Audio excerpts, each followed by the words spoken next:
Hello and welcome.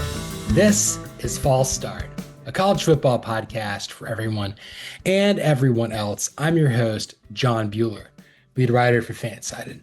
As you can see, I am flying solo like a cup here with 3 yards and a cloud of punt as my delightful co-host, Cody Williams, is doing wedding things because he likes to hang out with people who love getting married in the fall. And this is false start, but had a very, very exciting week 7 here in college football.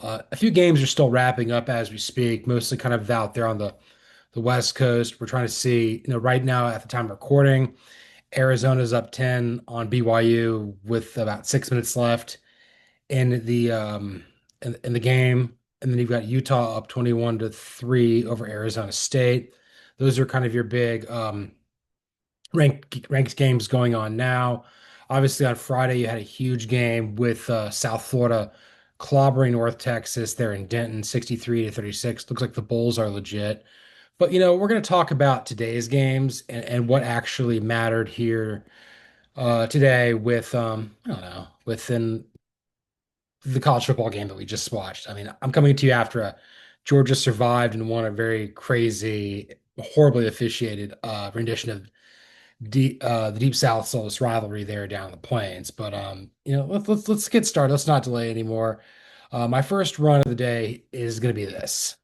I'm going to run with Indiana, Ohio State, and Texas A&M being serious national title contenders, and I'm also going to run with Alabama, Texas Tech, and Georgia Tech being serious contenders to win their respective Power Four conferences. Indiana won the signature game of the day. They went into Eugene and they handled Oregon in a game that I thought that the Hoosiers were being a little disrespected. They looked the part. I don't necessarily know if Fernando Mendoza played his best game, but he's looking like the guy who might be the front runner to win the Heisman. Not a great day there for Dante Moore there in Eugene. But again, this Indiana team that we are seeing this year is vastly different than what it was a year ago. And that was still a really good team. Elijah Surratt might be the best wide receiver in college football. He's unbelievable. I mean, there's some really good guys there in Tuscaloosa as well, although Ryan Williams didn't have a catch. But I looked at what Indiana did. They went on the road and they got effectively their first signature win under Curt Cignetti because they hadn't really beaten anybody of note previously. They were saying okay, they got pushed around by Ohio State last year, and then they got pushed around by Notre Dame in the playoff and everything like that. Their biggest win a year ago was, I think, over Michigan, but that wasn't a good Michigan team. As what we're looking here with Indiana, we have to remember that this is only year 2 under Curt Cignetti. This is only the first season that Fernando Mendoza has been there in Bloomington. But this is the biggest game that Indiana has arguably ever won. They went in to Eugene, they beat a top 5 team pretty handily. And I mean, I'll talk about the Ducks a little bit later on in the show today. But you look at Indiana, it's this team's legit. What I'm kind of concerned about with them is it's the same issues that we may come into with teams like Ole Miss and Texas Tech, where do they really have the depth to go toe to toe with the best teams in college football in the gauntlet is the playoff? And maybe they will. But right now it looks as though Indiana is built to not only thrive, but to sustain. Curt Cignetti, Cody messaged me, from North Carolina. He said, to have on the show, his official comment for the pod is a cigarette emoji. So, we're going to smoke him through the filters there with Coach Sig. Got to give nothing but props there to IU here. I'm actually going to give props to Ohio State. And I feel very comfortable that Ohio State's going to be a top 3 team when I do my projected playoff rankings for entering week 8 after week 7. Went out there and they just clobbered Illinois, and then they clobbered Minnesota a week ago. They also handled Washington. They've really kind of found their own in league play. You've also got a signature win over Texas in the non-conference. The Longhorns picked up a big win here today in Red River. We'll talk about that here in a second. But I think the talent is just supreme there in Columbus, and I think the defense is really buying into what Matt Patricia's starting to teach. It really comes down to how well the offense goes, under Brian Hartline's guidance and, with Julian Sand as a first year starting quarterback. But one of the things that I've really that has impressed me of late with Ohio State is they're growing, they're learning, and they're still winning. Not a lot of teams can really do that, but Ohio State's one of the few that can. I mean, there's other ones out there, Alabama, Georgia, Texas, there maybe Oregon. There's a few other programs out there that can conceivably do this, but I don't think anybody does it to the degree that Ohio State does. And again, I think Indiana versus Ohio State, again, I don't know if they play each other later this year. I don't think that they do, but these look like the two best teams in the Big Ten. And Oregon's not that far off, and Penn State's really far off. And I think probably the next best team in the Big Ten might actually be USC. And I'm still trying to like rack my brain about how I feel about the Trojans, but yeah, the Big Ten's got some Goliaths there at the top of its conference. The middle and the bottom is not really particularly good, but especially Wisconsin. What an awful team. But anyway, like Ohio State's really starting to figure it out, and I think they're getting better as the season goes along. They may lose a game or two this season, but this is a playoff team for sure. And then with Texas A&M, again, I was kind of covering the Texas A&M beat today for Gig'em Gazette. They beat Florida, I think, by two scores, 31-17. And when I came away probably more impressed than anything is they didn't play particularly great, but they still were steady enough to win. Marcel Reed had an interception. The offense kind of looked a little disjointed there under Colin Klein. Le'Veon Moss got injured. We obviously got to monitor what happens with that. But Ruben Owens is there. They've got Texas A&M's always recruited well enough to be able to compete with these teams. I think they've just been poorly coached for a long time. And I think it comes down to what Mike Elko is providing to the Aggies moving forward. He's not selling sizzle. He's selling steak. And, this is like cattle country. And I know they hate cattle. I mean, like they want to eat cattle. They don't like Texas. But there seems to be a steadiness with Texas A&M that I don't know exists with many other teams in college football. Maybe steadier than Indiana, certainly steadier than Ole Miss, and probably about as steady as Ohio State, Miami, if you will. And again, these teams all might lose, and A&M might lose as well. Like they've got three really tough road games coming up. They got to play at LSU, at Missouri, and then they got to play at Texas at the end of the season. So they'll earn their stripes. If they win just one of those games, they're probably going to make the playoff at 10-2. As far as them winning a national championship, I think it's all about seeding. But through the first 7 weeks of the season, I'd be foolish to cross Texas A&M off in that regard. I think they're just really well coached, and they've got the coach that is deserving of working with their level of talent. So I've got nothing but respect for A&M right now. We'll have them ranked pretty high here when I do my playoff rankings for next week. I don't know exactly where I'm going to go, but this is a team that I view very favorably.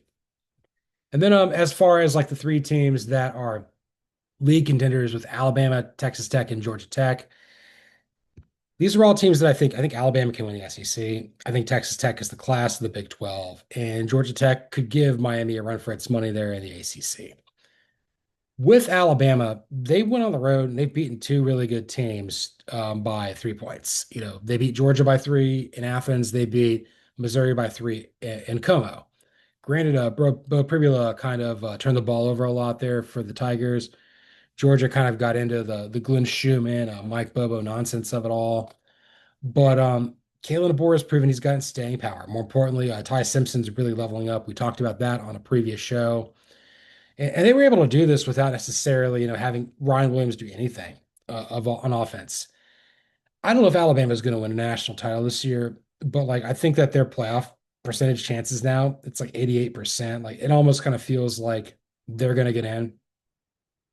And again, I predicted them to lose to Missouri, not just in this episode or this week, but like entering the season. I thought that was a tough game for them, having to play, Georgia and Vanderbilt back to back, which are tough games. And then this game's coming up on the road, an early game, 11 a.m. kick there in Columbia, Missouri.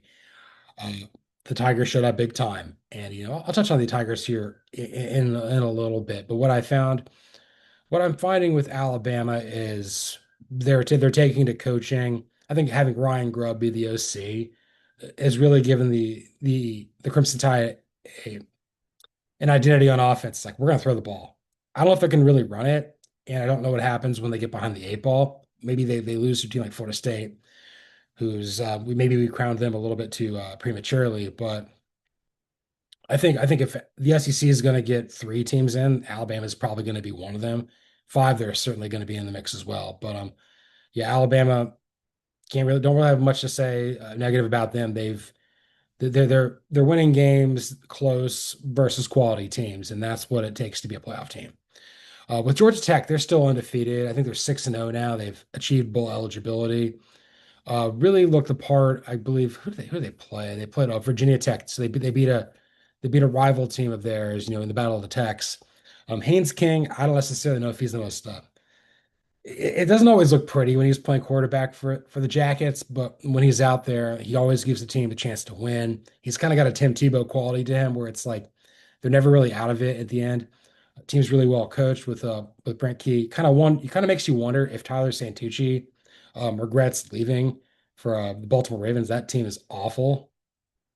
I think that Buster Faulkner is starting to really get his respect. I think he's going to be a head coach here next year. I don't know what job he's going to take, but like this guy's this guy's legit. And I mean, but the thing with Georgia Tech is like they're not really playing anybody of note in the ACC. They may get to Atlanta when they host or when they face Georgia at the Benz undefeated, and that might be for a playoff spot for Georgia if they lose to either Texas or Ole Miss. And I will say though, if Georgia Tech goes 11-1, regardless of if they make it to Charlotte or win in Charlotte, like they'll get in based kind of how SMU was. I don't necessarily know if they're going to be like a playoff caliber team, but it'll be interesting to see like where they fall into the hierarchy of this for another week. So I've kind of got some thoughts about Tech, but right now they've lived up to expectations. You can't really blame them there. And then Texas Tech, this is a team that I'm like, not necessarily that I'm doubting, but like they answer the bell every time. It's very similar to what Texas A&M is doing, where I'm like, this isn't in your nature. Texas A&M almost always crumbles down the stretch, and Texas Tech does the same thing too. But I think Joey McGuire has recruited some real high in caliber players. Most of the guys in the Big 12 can't really hang with them, and they're the team to beat in that league. Shout out to my colleague Winston Wilcox for picking them to win the Big 12 to start. They're looking very very impressive right now. So hats off there to the Red Raiders here. So let's move on to my second run here, and that's going to be Georgia. They're Road Warriors. Texas is not dead, and neither is Notre Dame. I don't know how the Dogs do it, man. I was so mad at this team. The first 28 minutes, there was like no chance in hell they're going to beat Auburn. Then they forced that fumble at the goal line. I know that Sean McDonough and Greg McElroy were certain that that was like a touchdown for the Tigers.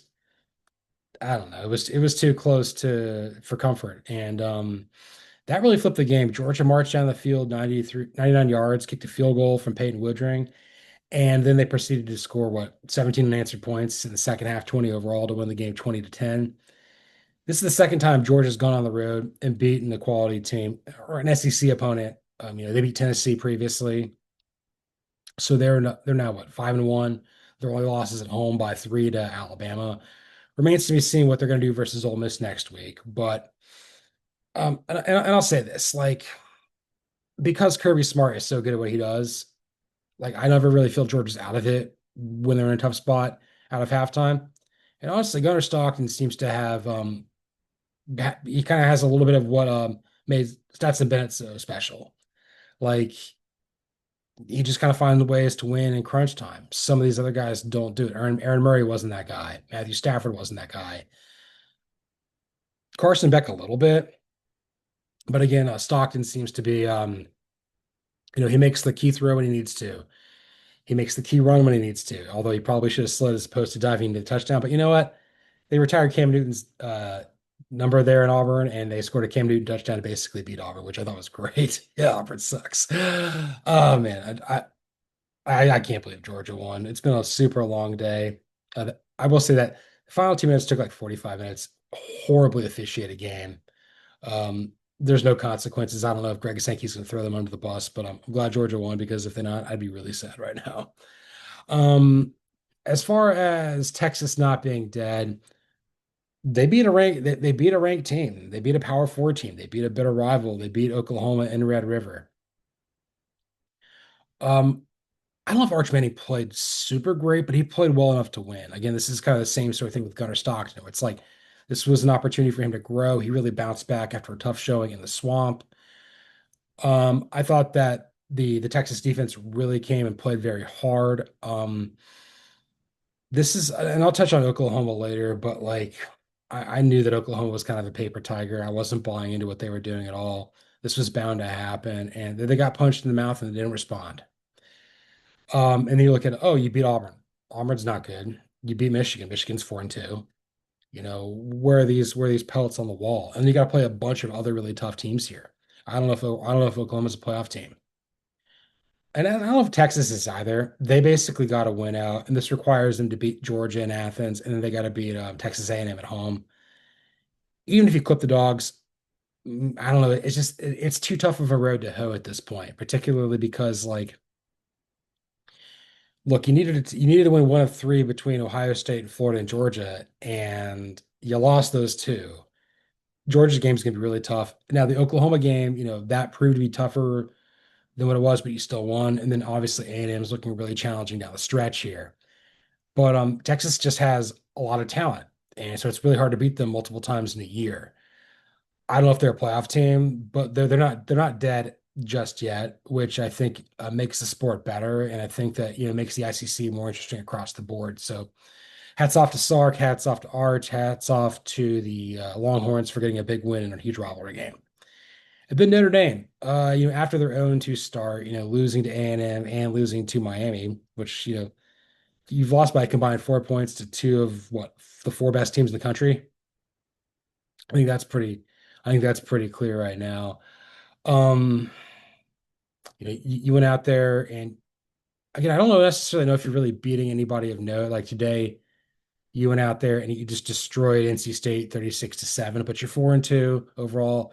You're 3-1 at home. And I think with USC holding up its end of the bargain, if you beat USC, I mean, that might be enough to get you in the playoff potentially. Maybe as that 11 or 12 seed. And again, I think if Memphis goes 12-0 or whoever wins the American, like they may not necessarily be the 12 seed. It might be Notre Dame. Last week's playoff projections, it had like Missouri as last team in, things of that nature. It's not necessarily going to be the Big 12 champion at 11 and the Group of Five champion at 12.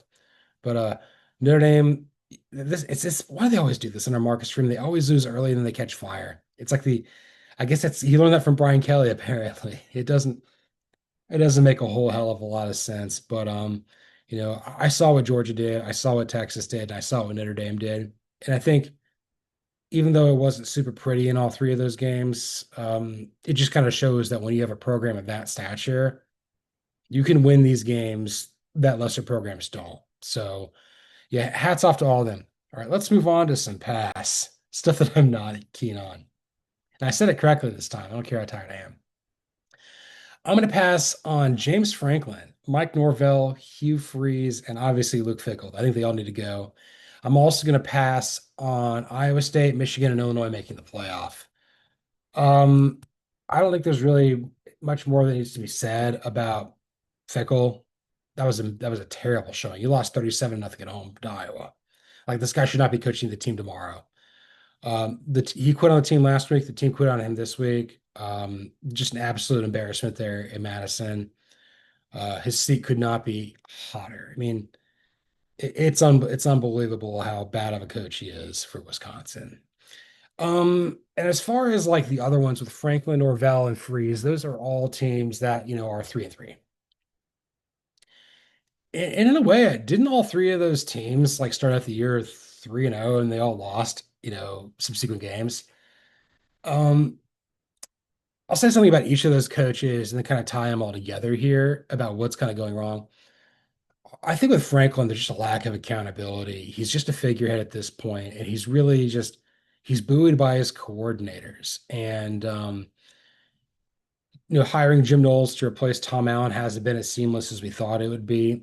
Andy Koltnecki's just not really leveling up, away from Lance Leipold as an offensive coordinator. They picked the wrong quarterback. They picked Drew Aller over Bo Pribula. It sucks that Drew Aller broke his ankle and his season's done. I gotta be straight with you. I don't know if Penn State wins another game. Like What they did in the non-conference, they beat what? Nevada, FIU, and Villanova. Like, who cares? Up to this point, you gave everything you had versus Oregon. You lost in overtime. Then you let that snowball and you lost a game to UCLA you should have won. Then you lost at home by a point to Northwestern. Shouts out to David Braun. Took himself on the hot seat. That off the hot seat. That team's 4-2. That team's playing really hard.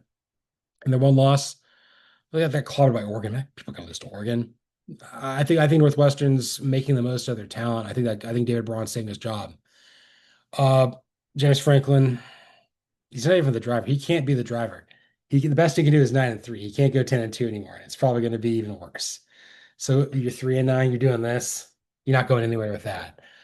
Mike Norvell, we may have crowned Florida State a little bit earlier than expected. The Alabama win was huge. You thought, okay, we get Thomas Castellanos to come in to play quarterback. He's an upgrade over DJ Uyunglele. We get Gus Malzahn to be our OC and Tony White to be our defensive coordinator. And for a while there, it kind of worked. But then you start playing decent teams. You lose a tough game on Thursday night to Virginia. That doesn't seem like that long ago, but Virginia looks legit. Then you get skull dragged at home by Miami, again, a team that might win the national championship. And then today, you played with your feet a little bit and you lost to Pitt. You fell into it with Pitt. I think what's Mizzou's not Mizzou. What's Pitt's quarterback's name? I think it's Mason Heinschel. Yeah, to pivot to him from Eli Holstein, that could give Pat Narduzzi and his staff a lot of credit there. They're 4-2, 2-1 in ACC play. The fact that Florida State's 0-3 in ACC play, like that's not good. I mean, this was a team that went 2-10 a year ago, so they've already kind of overachieved what they did a year prior. But like the Alabama game may become more of an outlier. We're like, huh, did that really happen? No way. Like we're talking about a team that like is not going to be ranked the rest of the year, beating a team that's going to be ranked inside the top 8 for the whole season, pretty much. And and then I gotta talk about Hugh Freeze here. Like you get that big win over Baylor. You win two non-conference games, then you lose to Oklahoma, you lose to Mississippi, you lose to Texas A&M, then you lose to Georgia. You've kind of been not necessarily bullied in all those games, but you've let the officials get in the way of you winning. Like as soon as like something bad happens on the field, you let it get in your head and you just don't play as hard. And obviously, I think, Hugh Freeze is a guy that's won pretty much everywhere else he's been before. But like, I don't know why Jackson Arnold's just not at quarterback. Georgia's defense, I mean, I ripped Glenn Schumann again for the first half because that's what it always is. He is always terrible as a first half coordinator. I think it's because Kirby Smart does his job in the second half. Because he has to win. But like you couldn't really connect with Cam Coleman or Eric Singleton deep on Georgia's defensive backs. You were able to run the ball effectively for a while, but then eventually Georgia kind of stacked the box and you couldn't really do much of anything there. And then Georgia started running the ball effectively a little bit, or enough to the point where like it opened up passing lanes for Stockton to move the ball down the field. But like you're 0-3 in SEC play. More importantly, I think you're what 5-15, at home versus a Power Four team since you fired Gus Malzahn. Like there's no home field advantage there at Jordan Hare anymore. It just doesn't exist. We keep banking on Auburn being like great like it was under you know Malzahn initially and Tommy Tuberville and Terry Bowden. That's just isn't the program anymore. This is they basically kind of become what A&M was when it wasn't good, or Mississippi State when it was okay, or Arkansas when it's decent. Um, I think that like of these guys with Franklin, with Freeze, and with Norvell, there's certainly pressure heating up on all of them. Norvell has now put himself back in the hot seat, which is kind of odd. I think between those three, between Freeze, Franklin, and Norvell, Freeze is sitting on the hottest seat by far. I still think Billy Napier's on a hotter seat than him, and Luke Fickell's on fire right now. And I don't know, maybe look at Mark Stoops in Kentucky, depending on what's kind of going on there. Jonathan Smith's kind of feeling some heat there at Michigan State, Bill O'Brien there at Boston College, you name it. And then, Trent Dilfer might as well be gone. Oregon State's 0-7 under Trent Bray. But I don't know what Auburn does.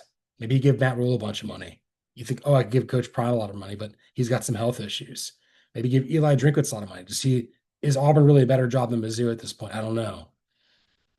But Freeze has kind of lost his fastball a little bit. And I felt like Kirby Smart kind of flexed and suplexed him there in the end. And keep in mind, this is with two dumbass coordinators, Mike Bobo and Glenn Schumann, who I don't think are worth a damn. But yeah, not a good day for any of those four coaches. And then moving on to the second half of pass with Iowa State, Michigan, and Illinois not looking like playoff teams. Look, Iowa State lost to Colorado. You lost to Cincinnati before. I think we kind of overinflated Iowa State a little bit because they beat Kansas State in Farmageddon and were ranked to start. Iowa State's still a really good program. I think Matt Campbell is a fantastic head coach, but there's levels to this. There's a limit there.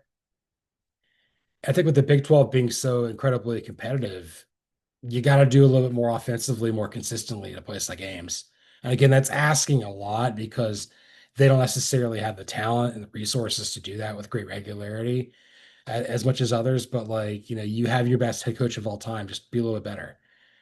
And I think Colorado, it shows to me that they've got a little more fight in them than I thought they would. I thought they kind of keel over this year, but maybe not so much. But if I'm looking at like the upper echelon of the Big 12, like Texas Tech looks legit, you know, BYU, Arizona. I don't know if Arizona State's quite up there still. Cincinnati's doing pretty well. You're running out of real estate. You basically like only four teams can really get to Arlington, and I don't know if Iowa State is one of them anymore. But they got to win out. Maybe they could still do it. I think the Big 12 is just that competitive at this point. But like this is a team that I thought could win the Big 12, make the playoff, get two teams in. Doesn't seem like that's going to be the case here for the Cluns. And then with Illinois and Michigan, okay, they both, they dropped their second games in league play. Illinois got destroyed by Indiana, and it got beat pretty handily by Ohio State today. Michigan lost its first league game. It got pushed around by USC. It also lost on the road to Oklahoma. I think once you kind of get two losses under your belt here in the Big Ten, it's almost like having three in the SEC right now, where you're like, where's your quality win going to come from? And with Illinois, I'm like, this is a very high floor team, but what's the ceiling? I thought that whoever won between Indiana and Illinois could make the playoff, and I think I had them both going 9-3 this season. Maybe maybe that's Illinois' destiny. Indiana looks a lot better than that. And I think with Michigan, I don't think they're well coached under Sherrod Moore. I think they were better under Biff Poggi. And Bryce Underwood's not really taken that step as a quarterback. Again, this is the consequence of starting a true freshman, no matter how talented a guy is. And you're also looking at this. Like I thought Michigan and Illinois were going to be top six teams in the Big Ten this season. And they still might, but like I'm looking at teams like Ohio State and Indiana, Oregon, and USC firmly ahead of both of them. Nebraska's got one loss. Maybe it was to Michigan. I don't really remember, but the Cincinnati one looks pretty good right now for UNL. Washington's not a bad team. Maryland might have turtled up a little bit, and I mean, Northwestern's 4-2. Iowa's 4-2. Like there's other teams out there where they don't necessarily have the acclaim coming in that Michigan and Illinois did, but maybe they end up being ranked more so at the end of the season than those two teams do. So yeah, I'm not looking at Illinois or Michigan as a playoff team, and I'm not looking at Iowa State as that either. So you know what? Let's move on to punt for today. Let's move on to the last topic here. My pitch nerve is acting up right now, and it's been a long day. And I gotta edit this and do a bunch of other stuff because this is just how it goes. So here's my punt. I'm gonna punt on three teams making the playoff and then three teams winning their league. And again, this doesn't mean like I don't think that they're going to. I need some more time. I'm going to punt on Oklahoma, Missouri, and LSU making the playoff out of the SEC. And I'm going to punt on Oregon, Ole Miss, and Utah winning their respective conferences. Oklahoma schedule's brutal. John Mateer, they forced him out here. He looked really bad. Cost himself the Heisman, even though like I don't think missing the Kent State game probably cost him too. He's not winning the Heisman. And I felt like maybe Ben Arbuckle should have been able to draw something up. Pete Kwiatkowski basically ate his lunch all day. And then I also saw something that was very important to me, or at least maybe not important to me, but like it reaffirmed something. Steve Sarkisian's just a better coach than Brent Venables. He just is. And even though Sark's not perfect, I think when he's playing a coach he's better than, it usually shows. Maybe not necessarily versus Billy Napier. Arch played like crap, but I think with Oklahoma, it kind of felt like fool's gold the entire time. I just was not buying into it. Again, maybe I saw their playoff percentages with FPI. It was below 50. Everyone's like, "Oh, this is a top five team in the country." They're not. They haven't been. I don't think they're gonna. I'm not gonna have them in the playoff field when I do it next week. If they do, they'll be like maybe the 10th seed. I don't. I just don't see it. You got to play other tough teams around on your schedule too, and you got to play Mizzou later. You have one of the hardest schedules in the country, and now it's getting hard. It was easy. You won all your easier games. Honestly, you've kind of become what A&M was prior to this year. I think A&M is more legit than you, 100%.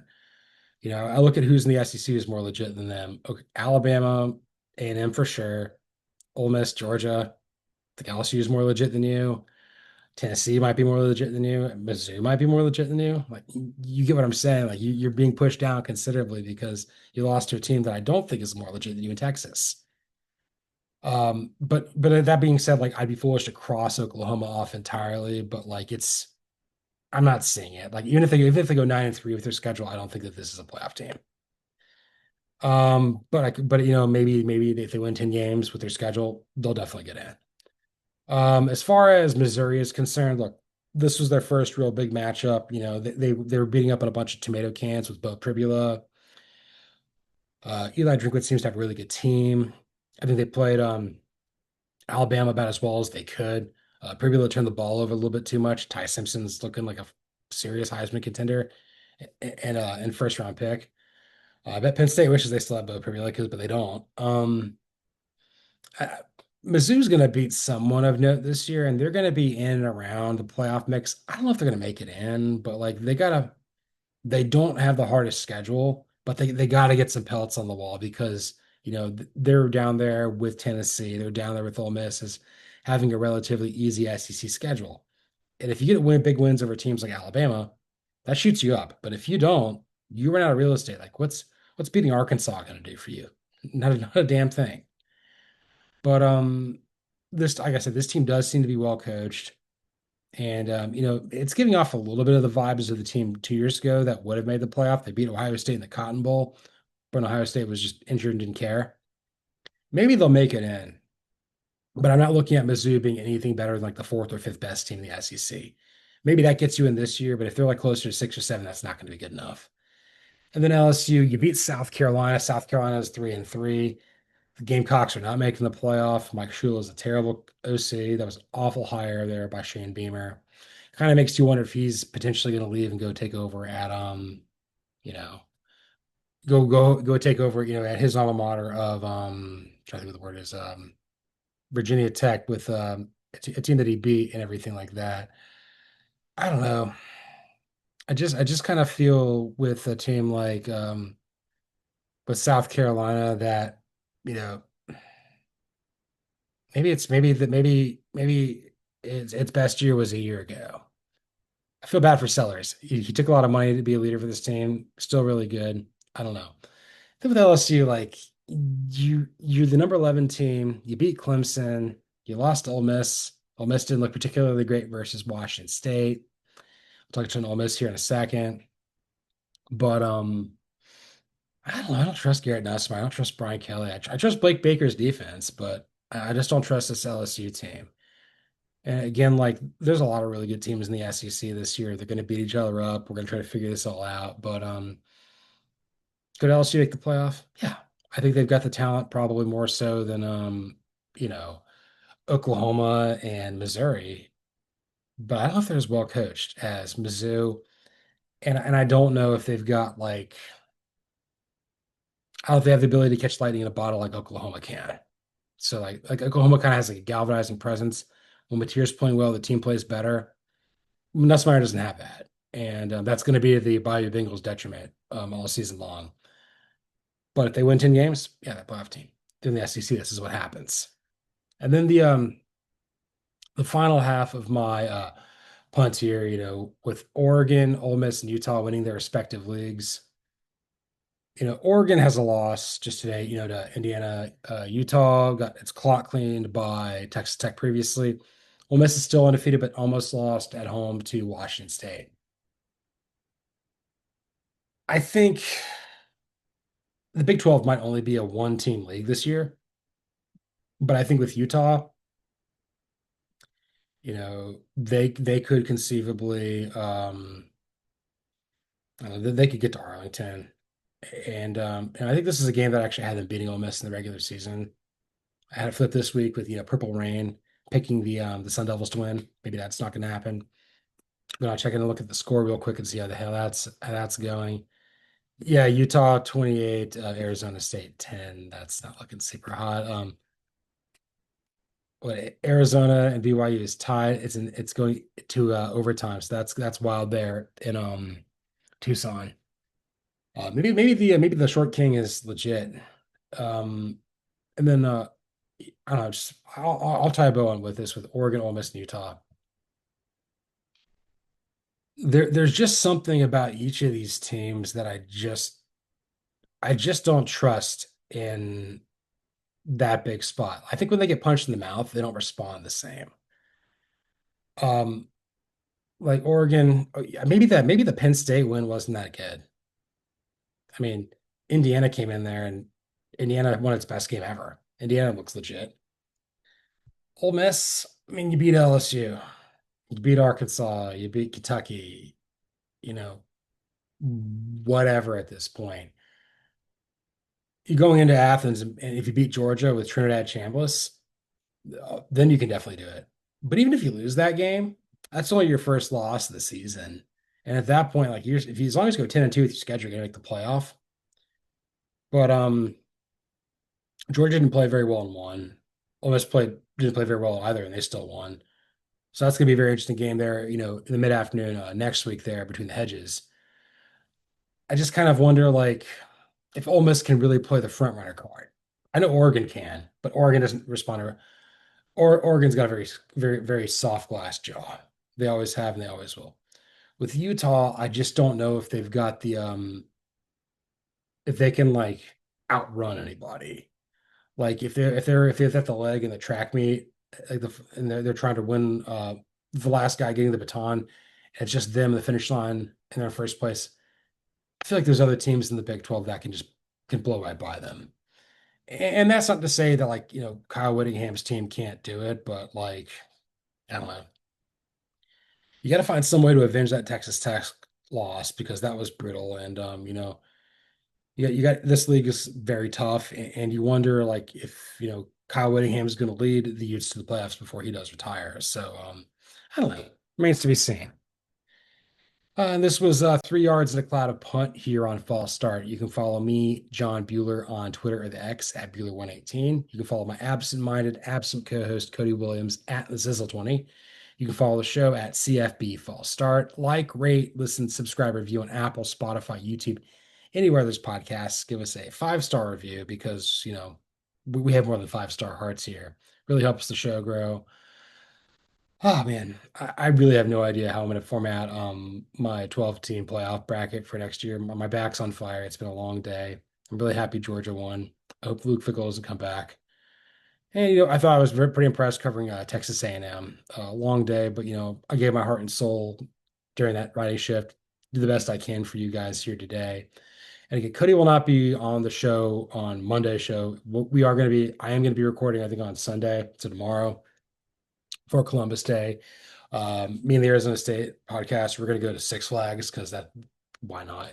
We need a break. I have that day off. But yeah, there'll be a new show on Monday. Cuddy will be back on Thursday for our Week 8 preview. We're going to be doing JLN and Antonio from Stillwater, so it's going to be that and All American Rejects. I'll be doing the recap show this time again next week. then Cody will be back on Monday because, wedding season's over. But you know what? College football season's not over. Once again, thanks for listening. And this is False Start.